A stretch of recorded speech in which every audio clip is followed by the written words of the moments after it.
Nós saudamos a todos com a paz de Cristo. Uma boa noite a todos. É sempre um privilégio estarmos aqui para juntos estudarmos a palavra de Deus. Eu recebi uma notícia agora que eu fiquei até preocupado. Estou realmente sem noção, não é? O nosso pastor Ronaldo Arco me disse que eu terminei quase 10 horas ontem. Foi isso? 9 horas ontem? Foi isso mesmo ou não? Foi? Está na hora de eu aposentar mesmo. Eu perdi completamente a noção do tempo. Eu, no ano passado, estava dirigindo uma conferência lá na Igreja da Nova Redentora. Interessante, alguns nomes de Igreja Adventista. Igreja Adventista Nova Redentora, né? O nome católico, mas é o nome do bairro, né? E eu apresentei Daniel capítulo 7, versículo por versículo. E eu pensei, preciso terminar no horário. A hora que terminou a palestra, eu falei para o pastor Urel. O pastor Urel é o nosso secretário ali. Disse, olha, graças a Deus consegui terminar no horário. Começamos às 8, né? Ele disse, Mota, você tem noção de que oração? Eu falei, não tenho, não. São 15 para as 11. Mas o povo não foi embora, não. Ficaram lá, né? E graças a Deus tivemos ali depois um grande batismo. Eu, nos últimos anos, queridos, todas as semanas que eu tenho feito, dificilmente faço semanas de oração, de alguns anos para cá. Sempre faço 15, 20, 40 noites, já fiz 120 noites de temas proféticos. Quando o pastor Ronaldo me convidou, nós até pensamos no primeiro momento só falarmos sobre temas proféticos e doutrinários. Mas a gente tem que entender que Deus vai tocando na nossa mente e no nosso coração. Vocês creem que Deus fala com a gente? Sim ou não? A gente pode ouvir a voz de Deus? Sim ou não? Mas é interessante. Quando nós falamos com Deus, chamamos isso do quê? De oração. E ninguém se preocupa, não, eu estou orando, estou falando com Deus. Mas se alguém disser que ouve a voz de Deus, aí passa por louco, né? Mas a verdadeira oração é um diálogo com Deus. Eu gastei bastante tempo em oração, fui dormir bem tarde, fui dormir umas 4 horas da manhã, estudando a Bíblia e orando. E Deus tocou em meu coração para eu apresentar esse assunto que é bem simples. Amanhã à noite, nós vamos falar sobre fechamento da porta da graça.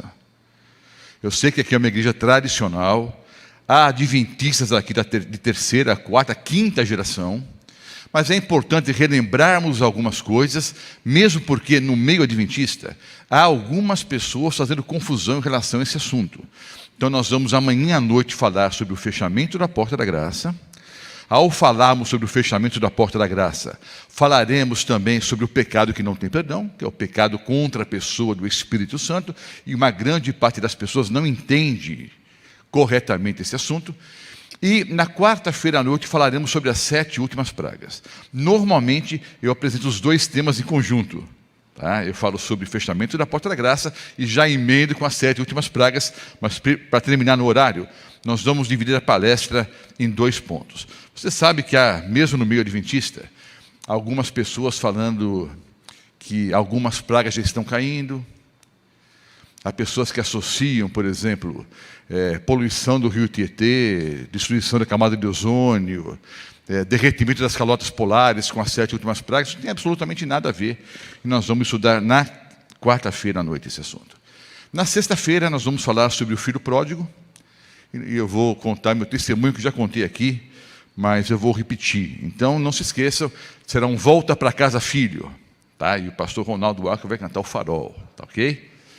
Não sei ainda o que vou pregar na quinta-feira, nem no sábado pela manhã. Mas você já sabe os temas de terça, quarta e sexta. Já melhorou, né? Abra a Bíblia em Lucas, o capítulo 10. Lucas 10. Parábola bastante conhecida. Algumas parábolas são ilustrações usadas pelo Senhor Jesus para apresentar verdades doutrinárias.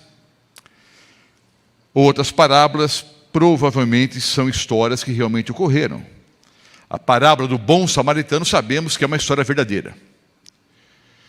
E Ellen White, inclusive, diz que alguns dos personagens estavam presentes quando o Senhor Jesus proferiu essa palavra. Lucas 10, os versículos 25 em diante. Eis que certo homem, intérprete da lei, se levantou com o intuito de pôr Jesus à prova. Ele disse, mestre, que farei para herdar a vida eterna? Então, como o costume do Senhor Jesus, era o costume dos rabinos, né? Ele respondeu a pergunta com uma outra pergunta. Então Jesus lhe perguntou: o que está escrito na lei? Como interpretas? A isso ele respondeu: amarás o Senhor teu Deus de todo o teu coração, de toda a tua alma, de todas as tuas forças e de todo o teu entendimento. E amarás ao teu próximo como a ti mesmo. Algumas pessoas creem, algumas não, muitas pessoas creem equivocadamente que aqui o Senhor Jesus estabeleceu 2 novos mandamentos. Mas o Senhor Jesus simplesmente, quer dizer, quem disse as palavras aqui foi o doutor da lei. O Senhor Jesus, no versículo 28, disse: então respondeu Jesus: respondeste corretamente, faze isso e viverás. Na verdade, o intérprete da lei citou 2 versículos do Antigo Testamento, da lei de Moisés. Deuteronômio 6:5 e Levítico 19:18. Na lei de Moisés está bem claro: amarás a Deus sobre todas as coisas e ao próximo como a ti mesmo. Então o Senhor Jesus disse: você respondeu corretamente, faze isso e viverás. Então notem, o intérprete da lei, que eu penso que era uma pessoa sincera, mas ele talvez instigado por outras pessoas, para tentar colocar o Senhor Jesus à prova, ou tentar colocar o Senhor Jesus numa situação difícil, lançou uma questão teológica, mais filosófica até, não é? Do que teológica, ou teológica e filosófica. O que tem que fazer para ser salvo? Como o Senhor Jesus foi direto ao assunto, foi direto ao ponto, permitiu que ele mesmo respondesse, e ele esperava um longo debate, ele, para esticar um pouco o assunto, então lançou uma outra pergunta, essa sim mais filosófica, não é? Ele, porém, versículo 29, ele, porém, querendo justificar-se, perguntou a Jesus: quem é o meu próximo? Quem é o meu próximo? Jesus prosseguiu dizendo: certo homem descia de Jerusalém para Jericó, e veio a cair em mãos de salteadores, os quais, depois de tudo lhe roubarem e lhe causarem muitos ferimentos, retiraram-se, deixando-o semi-morto. Casualmente, descia um sacerdote por aquele mesmo caminho, e vendo-o, passou de largo. Semelhantemente, um levita descia por aquele lugar, e vendo-o, também passou de largo. Certo samaritano, que seguia o seu caminho, passou-lhe perto, e vendo-o, compadeceu-se dele. E chegando-se, pensou-lhe os ferimentos, aplicando-lhes óleo e vinho, e colocando-o sobre o seu próprio animal, levou-o para uma hospedaria e tratou dele. No dia seguinte, tirou 2 denários e os entregou ao hospedeiro, dizendo: cuida desse homem, e se alguma coisa gastares a mais, eu te indenizarei quando voltar. Qual desses 3 te parece ter sido o próximo do homem que caiu nas mãos dos salteadores? Respondeu-lhe o intérprete da lei: o que usou de misericórdia para com ele. Então lhe disse: vai e procede tudo de igual modo. Vejam, certo homem descia de Jerusalém até Jericó, mais ou menos 20 quilômetros. Era uma estrada bastante movimentada naqueles dias. Além do turismo religioso, as 2 cidades eram muito importantes na época. Então havia ali um tráfego de comércio, de turismo. Então certo homem descia em direção a Jericó, e ele caiu nas mãos de salteadores. Roubaram tudo que ele possuía, e ele ficou ali, entre a vida e a morte, jogado ali, ao lado da estrada. Passava por ali um sacerdote. Você sabe que os sacerdotes se revezavam em turnos de 15 dias. Muitos sacerdotes moravam em Jericó e serviam em Jerusalém. Então eles se revezavam em turnos de 15 dias. O fato é que, muito provavelmente, esse sacerdote esteve durante 2 semanas servindo ao Senhor no templo. Ele passa por ali, vê aquele homem entre a vida e a morte. E ao olhar para aquele homem, ele pensou assim: o que é meu, o que é seu, e foi embora. Talvez com medo também de salteadores, poderia estar por ali. O fato é que ele olhou para aquele homem e pensou: olha, o que é meu, o que é seu, e foi embora. Logo após passou um levita, que também havia trabalhado durante 2 semanas no templo. Havia um costume na época, esse costume até ocorre nos dias de hoje. Às vezes os caminhoneiros viajam à noite em comboios, manter uma certa distância, para o caminhoneiro, não é, de trás olhar para o caminhoneiro da frente e consequentemente, não é assim, às vezes um comboio de 10, 15, 20 caminhões para evitar assaltos. O fato é que isso era um costume da época. E o levita, então, estava a uma certa distância e muito provavelmente viu a atitude do sacerdote. E pelas mesmas razões ou desculpas, não é?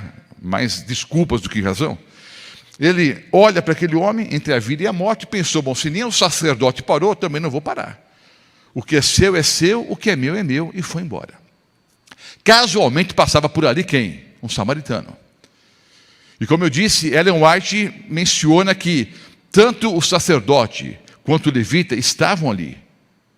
E quando o Senhor Jesus contou a história, eles sabiam que era a respeito deles que Jesus estava o quê? Falando.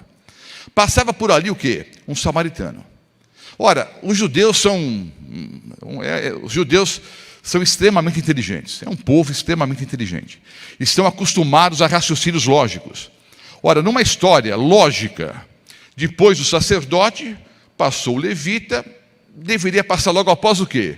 Um judeu leigo. Mas o Senhor quebra a sequência natural, porque eu disse, essa é uma história verdadeira. Passou ali um samaritano. As pessoas que ouviam o discurso do Senhor Jesus, naturalmente pensaram, bom, passou um samaritano, só pode ter sido quem? O agressor. Bom, o samaritano é o bandido aqui da história, é o malfeitor. Os judeus odiavam os samaritanos, é a recíproca da verdadeira. Odiavam os samaritanos. O fato é que o samaritano passa por ali.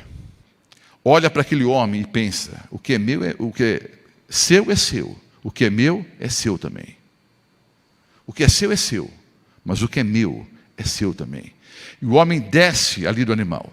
Às vezes quando vemos desenhos animados da Bíblia, ou filmes, ou slides, nós temos ali a cena do sacerdote passando a pé, depois o levita passando a pé, depois o samaritano passando, não é, ali no jumentinho, ou num cavalo, ou num camelo, sei lá.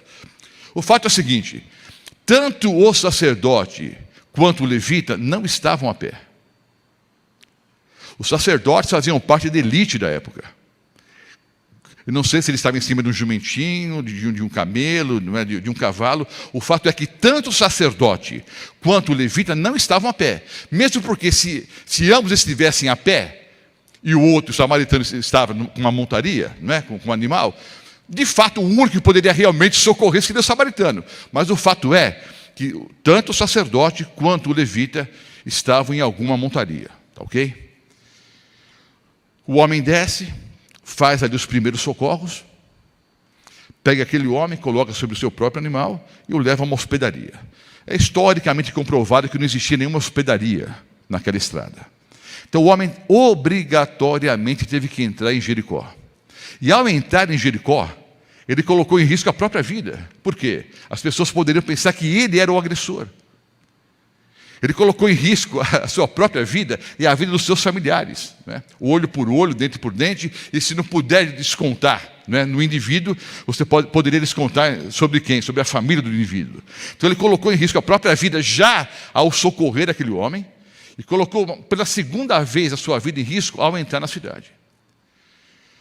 Levou o homem até a hospedaria, ele foi tratado, o homem deixou a conta paga. Eu creio que esse dinheiro aqui é o suficiente. Mas se por acaso você gastar alguma coisa a mais, disse, não é, o samaritano ali para o dono da hospedaria, se você gastar alguma coisa a mais, quando eu voltar eu indenizarei. Tudo que você gastar mais, não se preocupe que na volta eu pago. Aí o Senhor pergunta, olha, qual dos três você acha que foi o próximo daquele homem? Ora, qual deveria ter sido a resposta correta? O samaritano. Quando o intérprete da lei disse o que usou de misericórdia com ele, parece uma frase bonita, não é? O que usou de misericórdia, não. O ódio era tão grande, o preconceito era tão grande, que o intérprete da lei se recusou a pronunciar a palavra samaritano. Para não dizer a palavra samaritano, porque a resposta correta era essa. Qual dos três foi o próximo? O samaritano, é óbvio. Mas ele, não, o que usou de misericórdia para com ele. Parece uma frase linda, não é? E é uma frase bonita mesmo. Mas nesse contexto, queridos, representa o preconceito e o ódio daquele intérprete da lei para com os samaritanos. Aí o Senhor respondeu, então faz a mesma coisa e viverás. Amar a Deus sobre todas as coisas e amar ao próximo como amamos a nós mesmos. Se eu fizesse um apelo agora e perguntasse quantos de nós que estamos aqui hoje à noite amamos a Deus sobre todas as coisas e ao próximo como a nós mesmos. Levante-se e venha aqui à frente. Todo mundo vem, né? Porque até pega mal, né? Num apelo como esse, ficar sentado. Mas o fato é, você e eu realmente amamos a Deus sobre todas as coisas? Você e eu amamos ao próximo como amamos a nós mesmos? Vamos pensar um pouquinho. Vamos ler um outro texto bíblico. Eu gosto sempre de ler vários versículos bíblicos. E eu vou ler muitos textos hoje.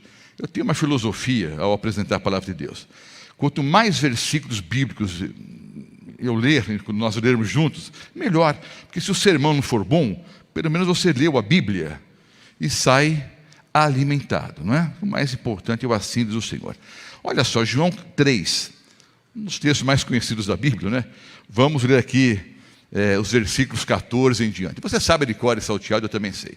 Você e eu amamos de fato a Deus sobre todas as coisas? Realmente amamos?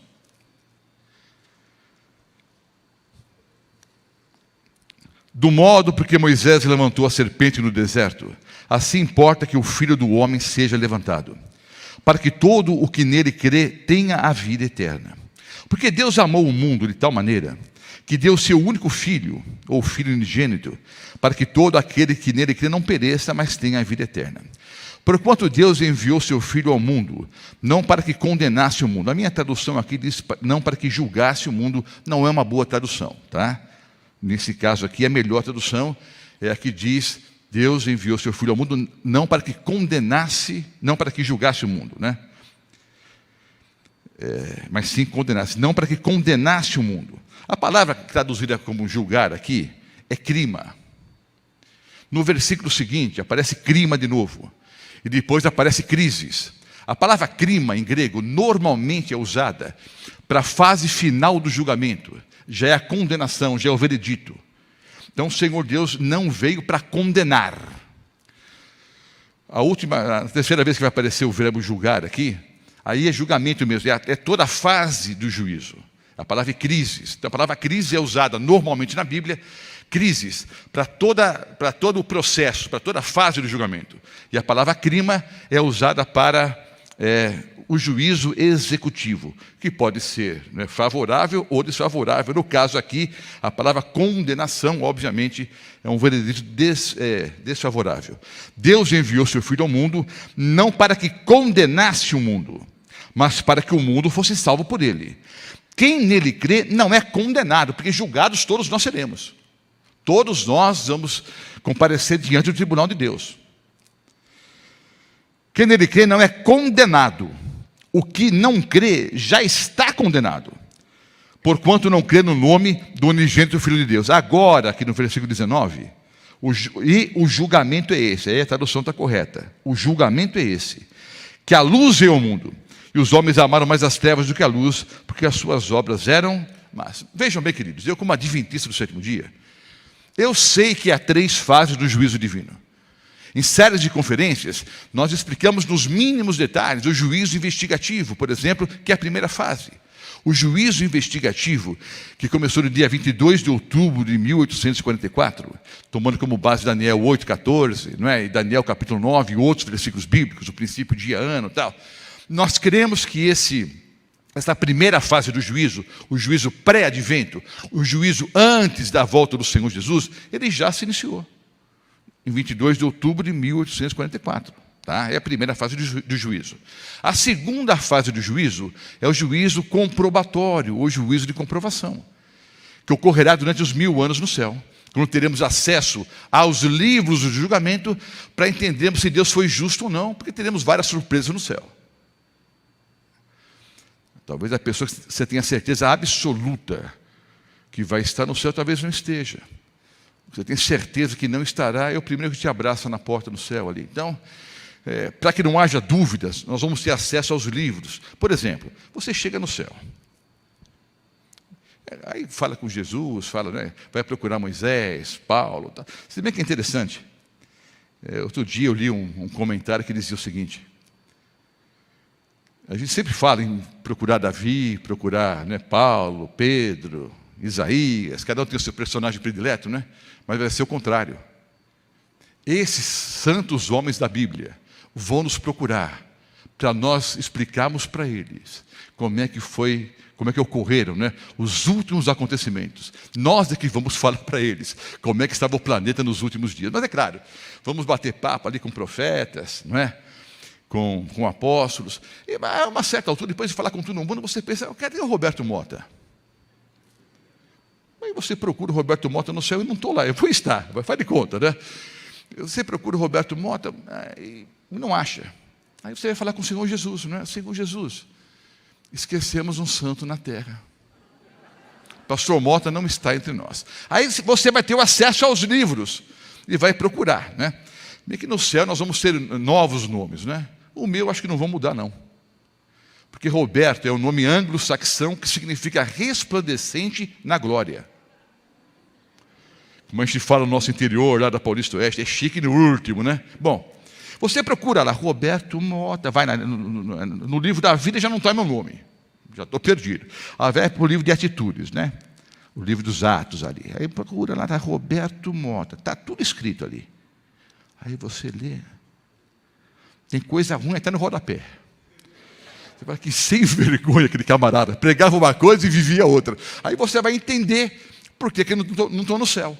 Agora imagine, você chega no céu, sabe aquele vizinho pagodeiro,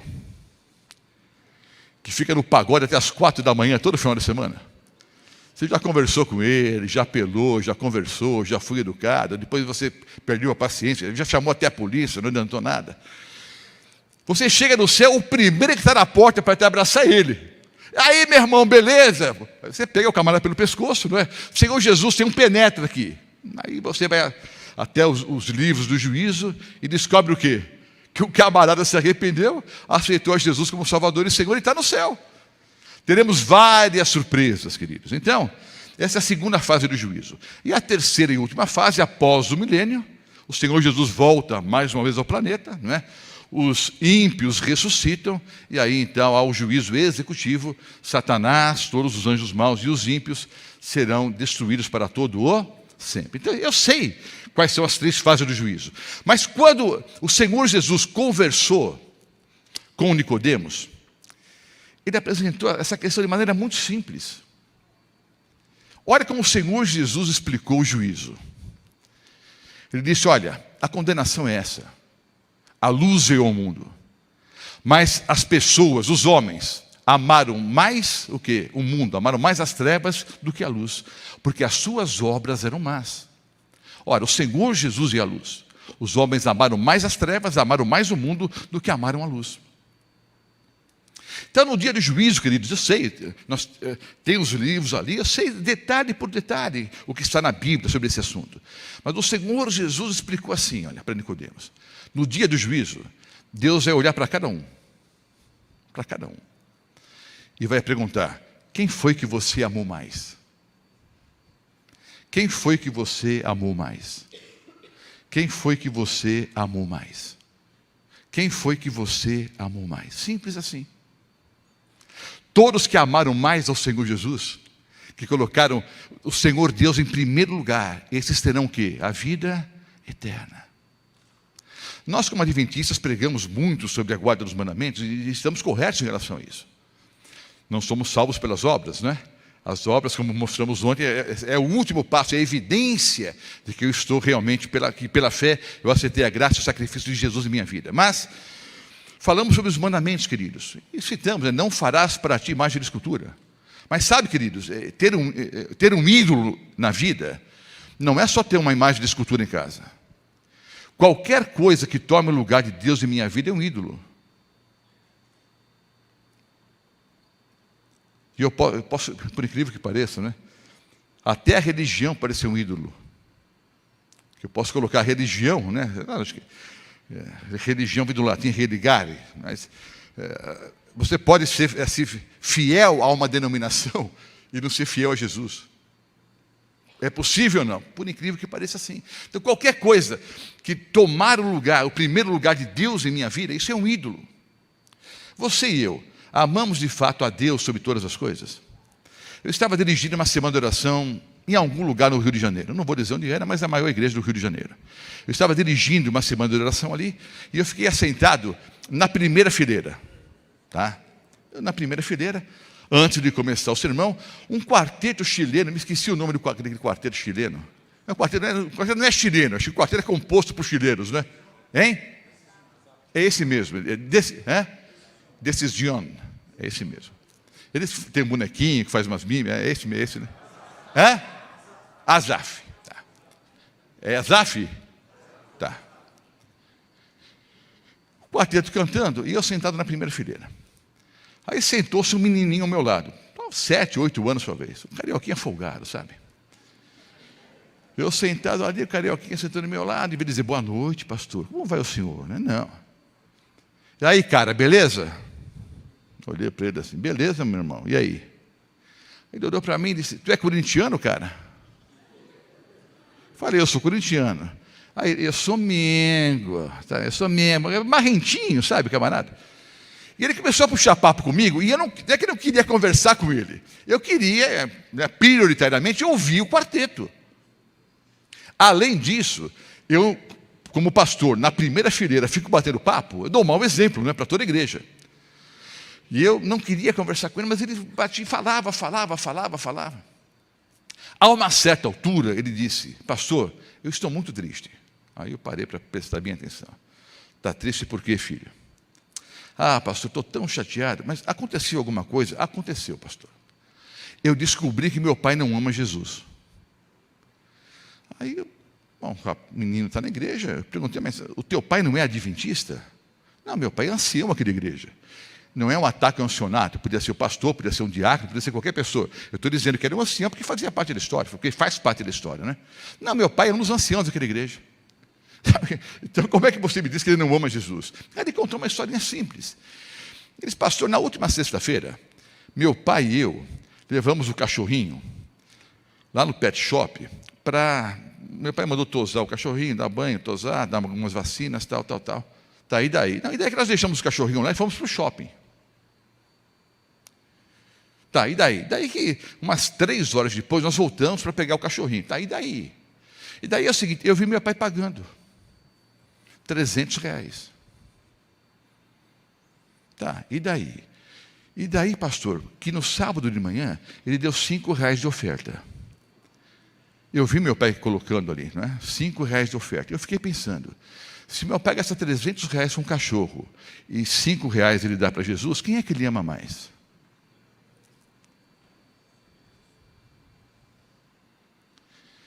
Eu vou abrir não vou abrir janelinha nenhuma, só vou dizer uma coisa. Pastores, estão gravando? Não pode gravar. Pastores, amigos meus, já pediram para eu não contar mais essa história. Porque ofende as pessoas. Porque o mundo ficou louco. As pessoas amam mais o cachorro do que Jesus. As pessoas amam mais os animais do que os seres humanos. Não é pecado ter um animalzinho em casa. Eu mesmo tenho um. Carniça é o nome do cachorro, inclusive. O meu filho e outros seminaristas, outros teologanos na época, estavam fazendo estágio lá na Paulista Oeste, em Olímpia. E meu filho achou um cachorrinho na rua. Bom, normalmente o filho pega o cachorro e leva para casa para quem cuidar? Para os pais cuidarem, né? Bom, é a mesma coisa em casa. Aí pegamos o cachorrinho, ele está lá. Interessante, vira-lata, ele já veio assim de fábrica, né? Você manda deitar, ele deita. Manda rodar, ele roda. Dá pata, dá outra, finge de morto. Esperto, já veio de fábrica, assim, né? Inteligente o cachorro. Eu amo carniça.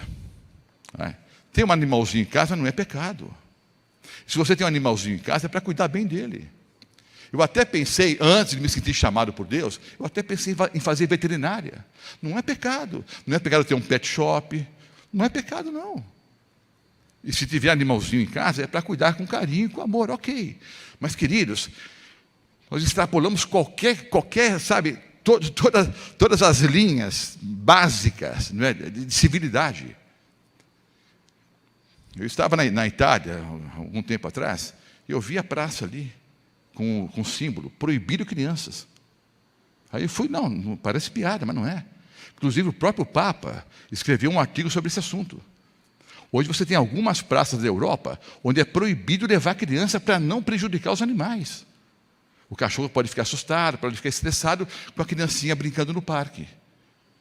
Então, para os cachorros não ficarem estressados, nós vamos proibir que as crianças brinquem aqui no parque. Isso não é um absurdo? Perto da cidade onde eu moro em Rio Preto, não vou dizer o nome da cidade, porque está gravado, e posso receber um processo depois do prefeito, né? Não de Rio Preto, das cidades vizinhas. É um fato interessante no interior. Até imagino, Hortolândia é uma grande cidade, mas eu imagino que muitas vezes você tem que se locomover a Campinas, por exemplo, para procurar um especialista ou médico. É assim ou não? Ribeirão Preto, por exemplo, Rio Preto, onde eu moro, essas grandes cidades do interior, todas as cidades circunvizinhas vão até essas cidades para procurar o quê? Para procurar assistência médica e outras coisas mais. Uma cidadezinha perto de Rio Preto, o prefeito resolveu construir ali um hospital público para animais. Eu acho bonito. Se todos da população tivessem assistência gratuita. Se a população toda, se todos os seres humanos lá que moram nessa cidade tivessem assistência médica gratuita e fácil, para ficar 3, 4, 5 meses numa fila, ok. Não vejo problema nenhum em fazer um hospital para animais, um hospital público. Mas uma cidade, as pessoas têm que viajar aí 70, 80 quilômetros para ir até Rio Preto procurar um médico. O prefeito vai colocar um hospital para animais. Então, nós quebramos, sabe, todas as linhas básicas, queridos. As pessoas amam mais os animais. Eu até fiz uma conta outro dia. Você sabe que o brasileiro é o terceiro povo no mundo que mais gasta dinheiro com pet, não é? Nós só perdemos, por pouco, para os americanos e ingleses. Isso porque o câmbio, há uma diferença muito grande no câmbio, né? Se você colocar a média do salário do brasileiro e quanto os brasileiros gastam com pets, nós gastamos muito mais do que americanos e ingleses. Mas, tomando exatamente, literalmente, o valor gasto, o brasileiro é o terceiro povo no mundo, um país de famintos, com milhões de pessoas aí subnutridas, com milhares de pessoas que vão dormir à noite sem ter o que comer. Nós somos o terceiro país do mundo que mais gasta dinheiro com cachorro, com gato, com cavalo. Metade da população brasileira, metade das famílias brasileiras tem algum animalzinho em casa. E gastam, em média, R$280 por mês com animalzinho. R$280 é a média. Eu fiz um cálculo na Paulista Oeste.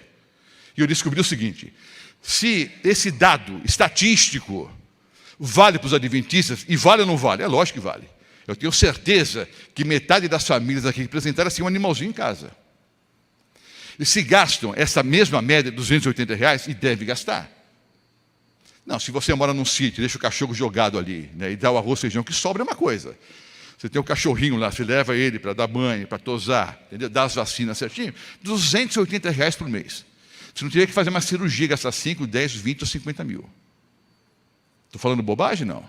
Bom, eu fiz um cálculo. Se metade dos adventistas da Paulista Oeste tem animalzinho em casa e gastam o que as estatísticas dizem que nós gastamos, nós gastamos mais dinheiro com os animaizinhos do que damos de oferta na igreja lá na região da Paulista Oeste. Quase 3 vezes mais. E se você fizer as contas nessa igreja aqui, eu tenho certeza que vai ser a mesma coisa. Eu tenho certeza absoluta que a maioria das famílias aqui representadas gastam mais dinheiro com cachorro do que não de oferta aqui. Eu usava um outro exemplo, alguns anos atrás. Uma vez eu fiz um apelo lá no Itaim Paulista, onde eu era distrital, nem existia essas Smart TV, nada, né? Aquelas televisões, aquele caixotão ali. Eu todo animado, eu fiz o cálculo de quanto nós gastaríamos na reforma da igreja. Disse: olha, irmãos, vamos fazer o seguinte: se cada um de nós pegar o televisor e vender, nós já vamos ter dinheiro para uma boa parte da reforma. Fiz um apelo. Contei um testemunho, fiz um apelo. Só uma pessoa entregou a televisão. Eu. Foi o pior apelo da minha. Só eu. Depois eu comprei outra, né? Mas o único que entregou fui eu. Vejam só. Se eu fizesse um apelo agora, vamos imaginar uma cidade próxima daqui, que a gente tem que reformar alguma igreja, ou construir uma igreja nova em algum município aqui perto, ou algum outro bairro aqui. Se eu fizesse um apelo agora, para cada família que representar, eu dar agora R$2.000 de oferta. Agora. Seria um apelo bem sucedido ou mal sucedido, na prática? Hein? Pode responder. Mal. Ah, pastor, o que é? Mudou a placa da igreja? Não, não mudou. Estou usando apenas um exemplo, para provar que você não ama a Deus como você pensa. Se o seu televisor queimar hoje à noite, no passado eu dizia isso, hoje não, tem até que mudar essa frase, né? Mas vamos lá, se o seu televisor queimar hoje à noite, e você levar para o conserto, hoje a maioria nem leva mais, né? Já joga fora e compra outro. Bom, o televisor quebrou, você leva no técnico, assistência técnica, recebe a notícia, amanhã, não tem conserto. O televisor queimou hoje à noite, você leva amanhã na assistência técnica de manhã, à tarde ele te liga dizendo, não tem conserto. Me responda com sinceridade, o que você faz? Você compra outra quando? Quando? Amanhã. Pastor, mas eu vou na loja tal ali e compro em 10 vezes, ok. Dá 10 cheques de 200 reais agora aqui. Acabei de provar que todo mundo tem no mínimo R$2.000 para gastar. E não tem televisor de R$2.000. Até tem, mas você não quer. Tá? R$2.000 é os televisores mais pobrezinhos por aí, não é? Acabei de provar que todos nós que estamos aqui temos R$2.000 para dar de oferta, mas você não está afim. Sem o televisor você não fica. Mas dar R$2.000 numa oferta, você está louco. E você acha que vai para o céu. E você acha que vai para o céu, onde as ruas são de ouro. Eu realmente amo a Deus sobre todas as coisas, meu amado irmão.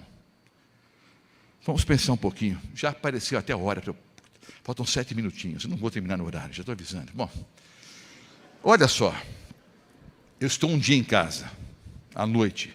Eu passo a noite em claro. Eu não sei se é muito pecado, eu fico pedindo perdão, sei lá. Eu estava à noite, né? Eu faço conferências, e quando eu chego à noite em casa, 10, 10 e meia, 11 horas, meia-noite, porque as distâncias são muito grandes na Paulista Oeste, eu chego tarde, mas eu chego a 1000, né? Então, eu vou lá estudar, vou ler a Bíblia. O fato é que estava um dia lá no apartamento onde eu moro,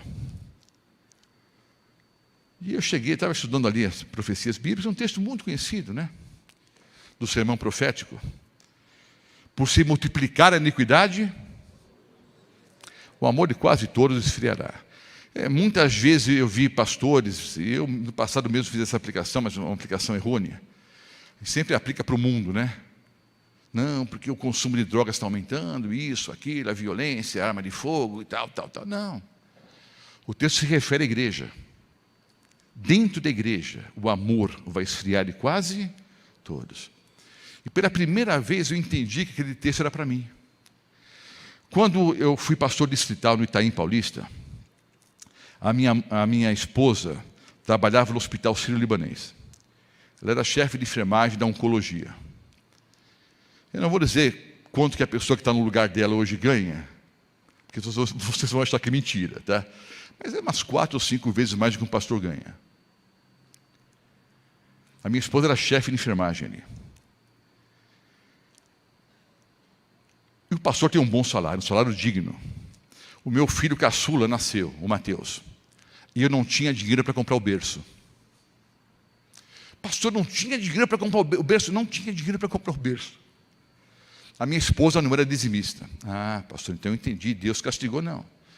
A minha esposa devolvia o dízimo. E durante 2 anos, os outros 90% ela dava de oferta. Por 2 anos. Para a construção das igrejas do distrito onde eu era pastor, porque era um distrito muito pobre. Eu pegava o meu salário, tirava o dinheiro do arroz, feijão, e o resto eu já colocava na construção. Por 2 anos. Quando meu filho caçula nasceu, eu não tinha dinheiro para comprar o berço. Fui desorganizado nas finanças também, né? Eu devia ter separado o dinheirinho para o berço, né? Mas aí minha família soube, né, comprar um berço muito chique até. Mas por que eu estou contando isso? Não é para contar papo não, queridos. Não estou contando papo. Eu estou dando esse testemunho para dizer o seguinte. 30 anos se passaram. E eu não faria isso hoje. 30 anos depois, eu não faria hoje, eu não faria isso. Isso quer dizer o quê? Hein? Que o meu amor não é o mesmo que eu tinha 30 anos atrás. Irmãos, eu coloquei o rosto no carpete da sala, mas eu chorei tanto. Eu chorei. E disse, Senhor Deus, por favor, restaure em mim esse primeiro amor. Restaure em mim, sabe, o mesmo amor que eu sentia pelo Senhor no dia que eu fui batizado. Restaure em mim esse mesmo amor que eu tinha quando o Senhor me chamou, quando eu assumi o primeiro distrito. Restaure em mim esse amor. Nós precisamos de fato amar a Deus sobre todas as coisas. Como é que está a sua vida espiritual, a sua comunhão com o Senhor Jesus? Segundo bloco, amar ao próximo como amamos a nós mesmos. Vamos para 1 João. Lemos o Evangelho, vamos ler agora a primeira epístola de João. O ideal seria ler o capítulo 3 inteiro, metade do capítulo 4. Vamos começar com o capítulo 4, vai. Vamos ler os versículos 7 em diante. Amados, amemo-nos uns aos outros, porque o amor procede de Deus.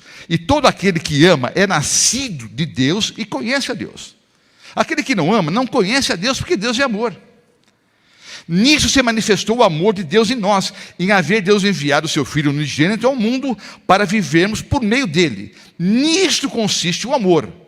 Não em que nós tenhamos amado a Deus, mas em que Ele nos amou e enviou seu Filho como propiciação pelos nossos pecados. Amados, se Deus de tal maneira nos amou, devemos nós também amar uns aos outros. Ninguém jamais viu a Deus. Se amarmos uns aos outros, Deus permanece em nós, e o seu amor é em nós aperfeiçoado. Nisto conhecemos que permanecemos nele, e ele em nós, em que nos deu do seu Espírito. E nós temos visto e testemunhado que o Pai enviou seu Filho como Salvador do mundo. Aquele que confessar que Jesus é o Filho de Deus, Deus permanece nele e ele em Deus. E nós conhecemos e cremos no amor que Deus tem por nós. Deus é amor, e aquele que permanece no amor, permanece em Deus, e Deus nele. Nisto é em nós aperfeiçoado o amor, para que no dia do juízo, vejam só, o mesmo raciocínio ali que o Senhor Jesus usou ali com Nicodemos, para que no dia do juízo mantenhamos confiança. Eu não tenho medo do juízo, porque eu amo a Deus e eu amo o próximo. Para que no dia do juízo mantenhamos confiança nele, mantenhamos confiança, pois segundo Ele é, também nós somos nesse mundo. Assim como Deus é amor, nós também devemos viver em amor. No amor não existe medo. Antes, o perfeito amor lança fora o pecado. Ora, o medo produz tormento. Logo, aquele que teme não é aperfeiçoado no amor. Nós amamos porque Ele nos amou primeiro. Se alguém disser, amo a Deus, e odiar a seu irmão, é mentiroso. Pois aquele que não ama seu irmão, a quem vê, não pode amar a Deus, a quem não vê. Ora, temos da parte dele este mandamento, que aquele que ama a Deus, ame também a seu irmão. São quase 8 horas da noite, quase 20 horas. Dá para saber agora se eu estou salvo ou perdido? Se você morrer agora, morre salvo ou morre perdido? Se Cristo voltasse agora, eu estou salvo ou perdido? Dá para saber, sim ou não? Dá. Dá para saber exatamente se você e eu estamos salvos agora. Se você morrer agora. Se Cristo voltar agora, você está salvo ou perdido? Só voltar para o capítulo 3. 1 João 3, 14. 1 João 3, 14. Nós sabemos que já passamos da morte para a vida. Ora, nós passamos da morte para a vida. Eu estava perdido e estou salvo. Nós sabemos que estávamos mortos, mas agora vivemos. Sabemos que passamos da morte para a vida, porque guardamos o sábado. Por favor, amados irmãos, não tirem essa frase do contexto. É para guardar o sábado, sim ou não? É claro que sim. É claro que sim. Até outro dia eu fui convidado lá em Rio Preto para participar de um debate. Alguém me ligou, pastor Roberto Mota, sim, ligando no escritório, na Paulista Oeste. Pastor Roberto Mota, sim. Olha, aqui é fulano de tal, alguém me passou o seu contato? Tudo bem com o senhor? Tudo bem. Olha, nós vamos ter um debate aqui em Rio Preto. O tema do debate é sábado ou domingo. Nós já temos um padre que vai estar presente, 2 pastores evangélicos, e alguém indicou o seu nome. Né? O padre e os pastores evangélicos vão defender a guarda do domingo, e alguém indicou o seu nome para participar do debate e defender, então, a guarda do sábado. Ok, qual é o dia? Tudo bem. Quanto é que o senhor cobra? Foi nada, os outros estão cobrando? Aí ela ficou quieta assim, tá bom. Tá, então o senhor não vai cobrar nada? Não vou cobrar nada. O senhor tem algum pedido? Não, eu só tenho um pedido. Aliás, não é um pedido, é uma exigência. Eu só vou debater se é para guardar o sábado ou o domingo com aqueles que guardam o domingo da mesma forma que eu guardo o sábado. Eu não vou debater com ninguém que diz que é para guardar o domingo e não guarda nada. Só vou debater, então diga para o padre e para os pastores, que eu só vou debater com eles se eles guardam o domingo da mesma forma que eu guardo o sábado. Nunca mais me ligaram, não é? Então é óbvio, queridos, eu estou minha vida toda como evangelista ensinando os mandamentos, ensinando a guardar o 4º mandamento, né? E todos os outros 9. Então, por favor, mas a questão é a seguinte, a evidência pública da minha salvação. O que é que diz o apóstolo aqui? Inspirado por Deus. Nós sabemos que já passamos da morte para a vida, porque guardamos o sábado? Não. Nós sabemos que já passamos da morte para a vida, porque somos fiéis dizimistas. Não. É para ser um fiel dizimista, sim. Nós sabemos que já passamos da morte para a vida, porque somos vegetarianos. Não. E é muito bom ser vegetariano. Agora entenda uma coisa, queridos. As coisas não são excludentes. É claro, eu devo guardar o sábado, eu devo ser um fiel dizimista, eu devo ter uma alimentação melhor. Ok. Já que eu falei de alimentação, vamos pensar um pouquinho juntos aqui. Aquilo que você e eu comemos é importante para Deus ou não? Sim ou não? É claro que é. Não é? Vários mandamentos bíblicos, né, em relação ao regime alimentar, sim ou não? Sim. Há lei sobre o regime alimentar na Bíblia, sim. Há várias dicas dadas por Deus e algumas ordens dadas por Deus através do Espírito de profecia, sim ou não? Sim. Deus se preocupa com aquilo que nós comemos, sim ou não? Sim. Mas eu pergunto, as coisas não são excludentes, não é? Isso ou aquilo não. Você deve colocar em prática as duas coisas, mas eu pergunto, o que é mais importante para Deus? Aquilo que você come ou com quem você reparte o alimento? Hein? Não estou dizendo que a alimentação não é importante. As coisas não são excludentes, mas eu pergunto, o que é mais importante? Aquilo que eu como ou com quem eu reparto a comida? Meu irmão, você pode guardar todos os sábados de pôr do sol a pôr do sol. Você pode ser um fiel dizimista, pactuante, você pode dar todo o dinheiro para os pobres. Você pode fazer o que você quiser, como obra da lei. Você pode comer alface, tomate e soja a vida toda. Se você não ama, você continua perdido. Na Divina Comédia de Dante, eu não lembro se é o 4º ou 5º ato, agora estou perdendo a memória mesmo, assim, rapidamente. Eu sei que na Divina Comédia, eu não lembro se é o 4º ato ou 5º ato. Não é uma cena real, é uma alegoria. Então, mas tem uma lição importante aqui. Na Divina Comédia, Dante ele apresenta uma cena onde há uma fila indiana, né, um atrás do outro, e essa fila indiana está entrando, né, as pessoas estão entrando no fogo do inferno. Quem organiza a fila é Pôncio Pilatos. Até eu ouvi um sermão muitos anos atrás, e depois eu peguei essa mesma ideia. O título do sermão é Pilatos ou Indeciso. Todo mundo sabia o que queria, né? Jesus sabia, não é? A multidão sabia, Barrabás sabia, o diabo sabia, a esposa de Pilatos sabia, todo mundo sabia o que queria. O único indeciso era quem? Pilatos. Pilatos o indeciso. Então, nessa cena da Divina Comédia, Pilatos está organizando a fila para o inferno. Né? Aí tem uma mesa grande, não é assim, queridos, é só uma alegoria. Há uma mesa grande, o diabo sentado no trono, com o livro aberto e conferindo, é você mesmo, pode entrar. Próximo. E aí, beleza? É você mesmo, pode entrar. Bom, a questão é a seguinte. O que é interessante, e por isso estou usando essa alegoria como ilustração. Não há uma prostituta na fila. Nenhum traficante, nenhum homicida, nenhum mentiroso, nenhum ladrão. Só gente boa. Só homens honestos, muitos religiosos, mulheres de família, mães de família. Não tem uma pessoa desonesta na fila. Só tem gente boa, que nunca tomaram uma decisão ao lado de Jesus. Pessoas moralmente corretas, que nunca tomaram uma decisão definitiva ao lado de Cristo. Viveram uma vida moralmente correta, mas nunca, de fato, amaram a Deus sobre todas as coisas e, consequentemente, ao próximo, como amamos a nós mesmos. É um discurso simples, queridos. Mas se eu fizesse um apelo agora, você tem certeza que ama a Deus sobre todas as coisas e ao próximo como você ama você mesmo? Interessante, queridos. Nós, adventistas do sétimo dia, não mentimos, não é? Mas nós vimos a igreja e cantamos hinos que nós nunca colocamos em prática. Por isso que a mensagem inicial foi fantástica, né? Me perdoe por tantas promessas que eu fiz e nunca cumpri, não é?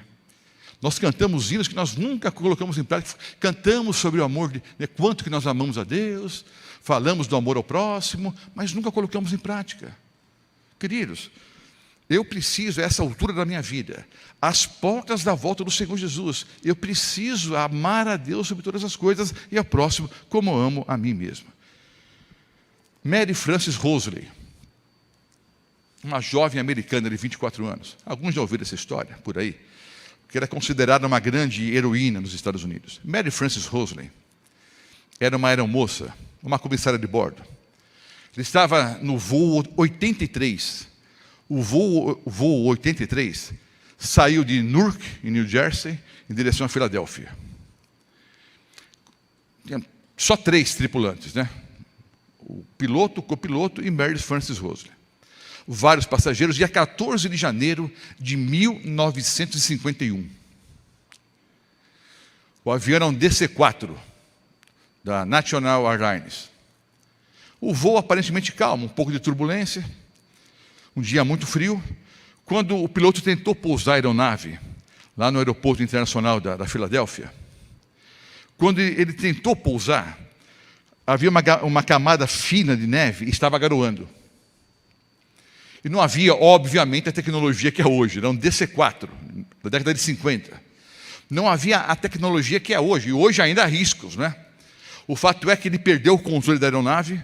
A aeronave passou a pista de pouso, passou da área de escape, bateu no guarda-reio, avançou e caiu num fosso. Virou assim, né? Patinou e ficou caído assim, com a asa do lado do fosso. Uma das asas se partiu. Vários, 1.300, 1.400 galões de gasolina se espalharam sobre a neve e sobre a asa do avião, né? Rapidamente, aquela gasolina ali, né, pegou fogo e tomou, né, conta da cabina.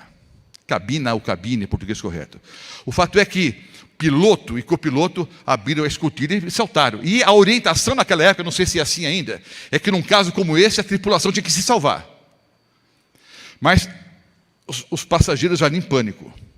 Mary Frances Rosalie abriu a cabina, a porta da cabina, justamente sobre a asa que estava em chamas, 3 metros cada labareda. As pessoas em pânico, a fumaça entrando na cabina. Ela foi em direção a 24 anos, 1,54 m e 50 quilos. Ela foi em direção a um homem ali, um pouco obeso, não conseguia abrir o cinto. Ela ajudou a abrir o cinto, pegou aquele homem, levou até a porta e lançou aquele homem sobre a neve. Voltou mais uma vez, uma segunda vez. E as chamas tomando conta da aeronave. Ela voltou uma segunda vez, uma terceira, uma quarta, uma quinta, uma sexta, uma sétima, uma oitava, uma nona, uma 10ª. 10 vezes ela foi até a porta do avião, conduzindo alguém até a liberdade. Quando ela levou a 10ª pessoa, uma senhora, a senhora segurou na perna dela e disse: não, filha, não volte mais não vai dar tempo. E Mary Frances Rosalie empurrou aquela senhora. Está ali a foto original, né, do incêndio. Está ali a aeronave. Ela salvou 10 pessoas e voltou uma 11ª vez, mas não saiu mais. Ela pegou uma criancinha de 4 meses, Brenda Joyce, de 4 meses.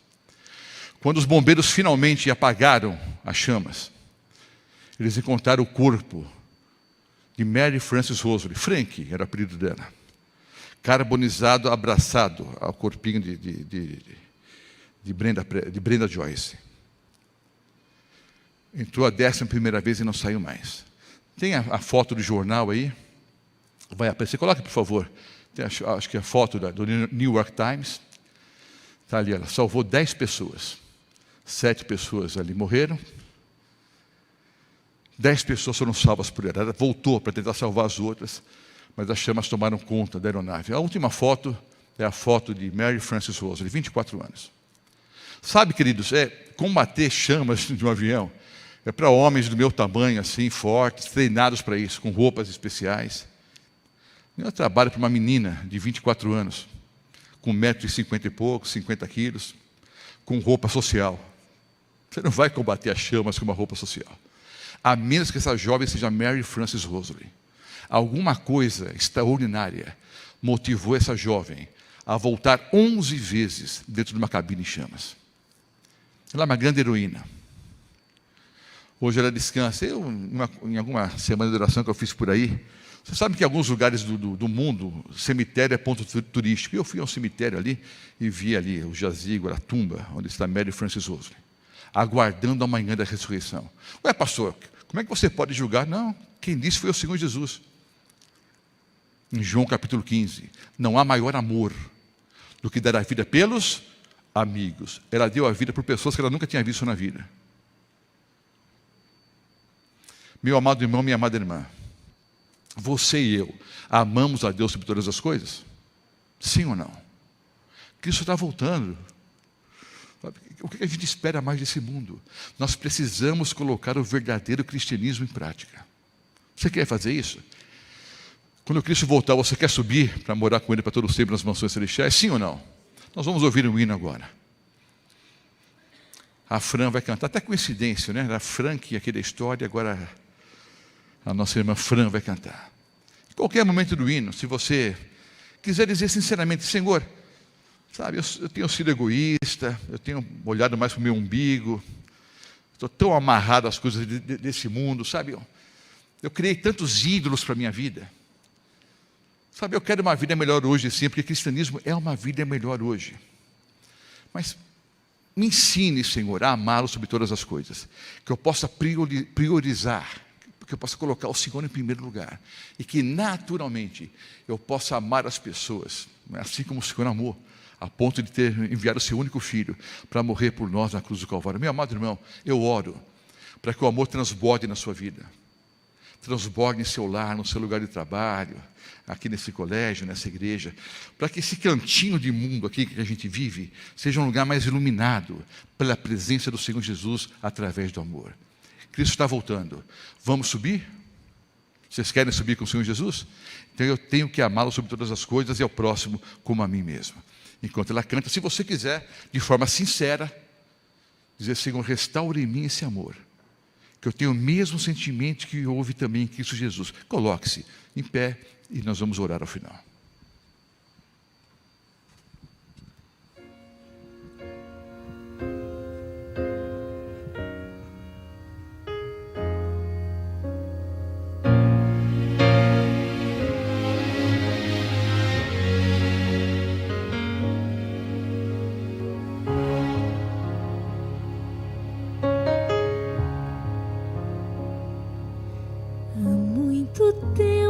Tenho ouvido a promessa de que virás para resgatar os filhos teus. Nem sempre é fácil, mesmo assim eu tenho crido que o mundo vai passar e eterno só é Deus. Eu posso ver ao meu redor que o mal insiste em tomar meu coração, mas tua mão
Mesmo que todos os amigos se afastem e que eu seja perseguida em meu viver, tua presença em minha vida é o que importa. Tenho a certeza de que não vou perecer. Eu posso ver ao meu redor que o mal insiste em tomar meu coração, mas tua mão me faz melhor pra merecer o instante em que direi então: Senhor Jesus, estou aqui. O dia enfim chegou, vamos subir. Eu sempre quis olhar teu rosto como agora. Me leva para o céu, vamos subir. Já posso ver o lar que me espera. Já posso contemplar o seu olhar.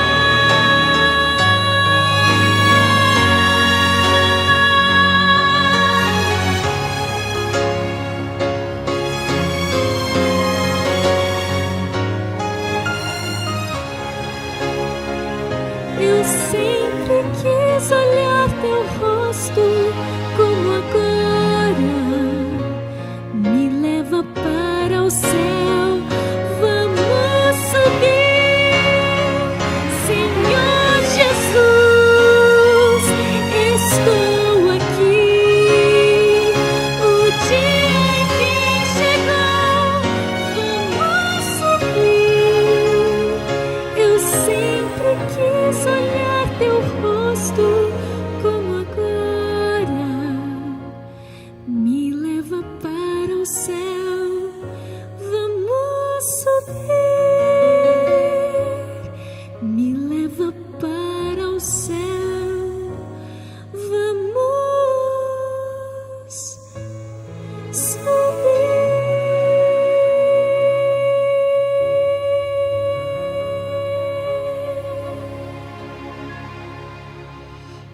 Amado Pai Celestial, muito obrigado porque o Senhor nos amou primeiro.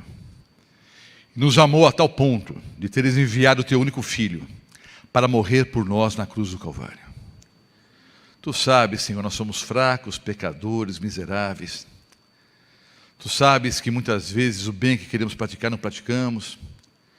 As coisas erradas que nós não queremos praticar é o que fazemos o tempo todo. Senhor, nós somos tão maus, tão falhos, tão pecadores. Mas Tu sabes, Senhor, que nós somos pessoas sinceras. Nós estamos assistindo esse sermão pela internet, ou viemos aqui pessoalmente, não porque nós não tínhamos o que fazer, ou não tínhamos para onde ir. Nós viemos aqui porque Te amamos, Senhor. Nós somos sinceros, mas nós somos fracos. Por favor, Senhor, não olhes para nós, não. Olhes para o Teu único Filho que morreu em nosso lugar na cruz do Calvário. Porque é pelo sangue do Senhor Jesus que nós imploramos: perdoa-nos, Senhor. E capacita-nos, ensina-nos, pela ação da pessoa do Espírito Santo em nossa vida, a amá-lo sobre todas as coisas. Senhor, para quem iremos? Só Tu tens as palavras da vida eterna. Tu és um Pai amoroso. Toma-nos, Senhor, em Teus braços de amor e não nos soltes nunca. Sem Ti nós nada somos, sem Ti nós não podemos viver. Que esse amor transborde nossa vida, para que o nosso lar seja um lugar feliz, o nosso local de trabalho, essa igreja, a praça de esportes que frequentamos, que o amor transborde, que o nosso lugar aqui nesse mundinho seja um lugar mais iluminado pelo Teu amor que transborde a nossa vida, e que então naturalmente nós vamos amar ao próximo como amamos a nós mesmos, que sejamos conhecidos por todas as doutrinas maravilhosas que essa igreja prega. Nós somos a igreja verdadeira que prega toda a verdade. E que possamos, ao pregar toda a verdade, colocar em primeiro lugar, acima de tudo, o amor ao Senhor e o amor ao próximo. Perdoa os nossos pecados, Senhor. Leva-nos em segurança aos nossos lares, dá-nos um bom dia de trabalhos, estudos, atividades amanhã, e que possamos voltar à noite para ouvirmos um pouco mais a Tua palavra. Oramos em nome de Cristo. Amém. Nós vamos ter cerimônias batismais ao longo da semana. Se alguém tem o desejo de ser batizado, está recebendo estudos bíblicos, procure o pastor Ronaldo, o pastor Daniel, o pastor Félix, converse com eles. Deus abençoe a todos, vão na paz de Cristo. Amanhã à noite vamos iniciar o estudo sobre o fechamento da porta da graça, que encerraremos na quarta noite ao falarmos sobre as 7 últimas pragas. Vão na paz do Senhor Jesus e até amanhã.